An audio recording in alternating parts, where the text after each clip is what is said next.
One. Has this ever happened to you? Happens to me all the time.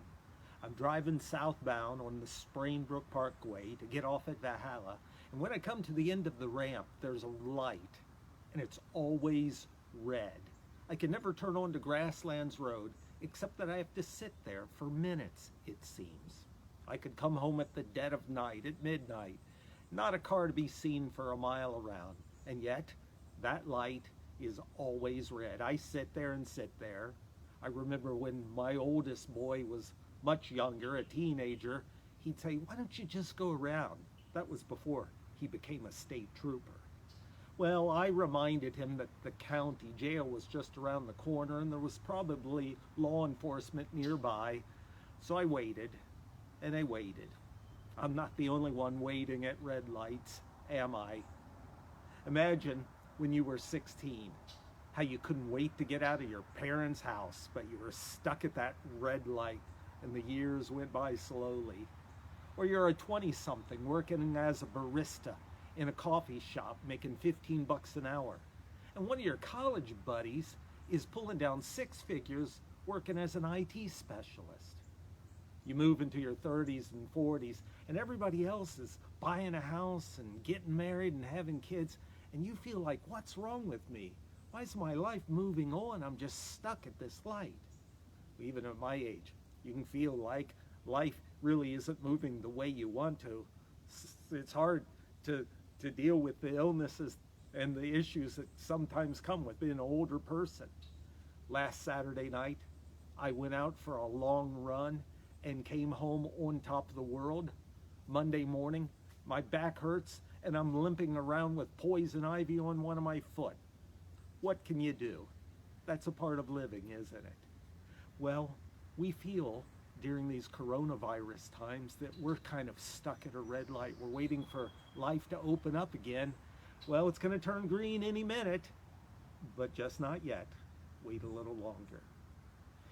Well, there are some ways of life that are like dead ends, aren't they? They're like sitting at a stoplight. People can choose, or people can be beaten down by life so much that they just decide that they're just going to stay down. They've had so many troubles, so many frustrations, so many rejections, that they just wonder if they should just sit at the light, well, if it's even worth driving around. I remember there's a story written by Franz Kafka, and he tells the story of Mr. K, who goes into a church and hears a priest tell this story.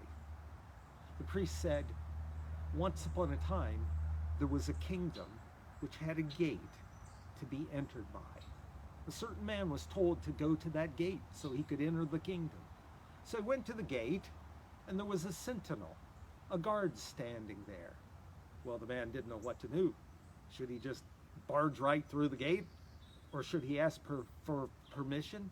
He didn't know what to do. So he waited. The guard said nothing, and he waited for an hour, which turned into hours, which turned into days, and still he waited, which turned into weeks and months turned into years, and years turned into a lifetime of waiting, until one day the sentinel said to the man, "This gate was made for you, and for you only. But because you have chosen not to go through it, it will now be closed forever." Have you ever felt like that? That you couldn't make a decision? That whether the light was red or the light was green, you just couldn't go through it and commit? There's an amazing little song that we teach our children. It's also a civil rights anthem. "This little light of mine, I'm gonna let it shine." You've heard that before, haven't you? Well, it's a profound thought as well, I think, because each of us have a light and we may think it's not much, but it's all we have. And we should show it, because there are people in this world who are looking to us for some kind of hope and some kind of guidance and some kind of direction.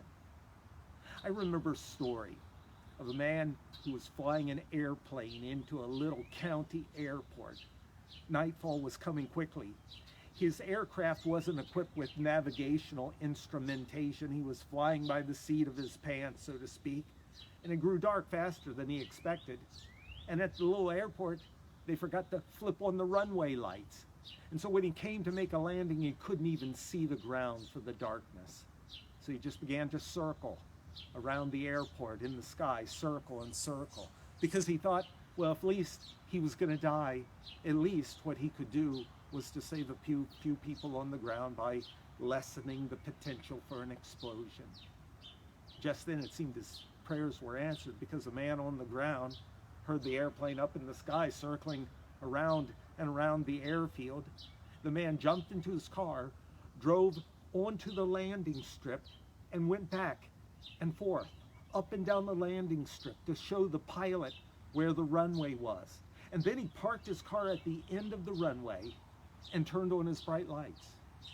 Now the pilot, thousands of feet in the air, those bright headlight beams didn't seem like much illumination at all, but it was just enough for him to bring his plane into safety for a landing. My friends, our light might not be very significant to a lot of people, and you might feel that you have a light, but you're just stuck at a red light and you can't show it. We live in a dark world, don't we? And what good is one little light?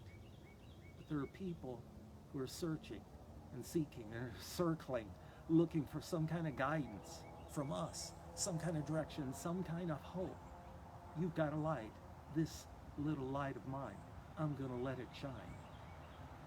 Someone's hoping, someone's praying, someone's expecting that you'll lift up your light high this week.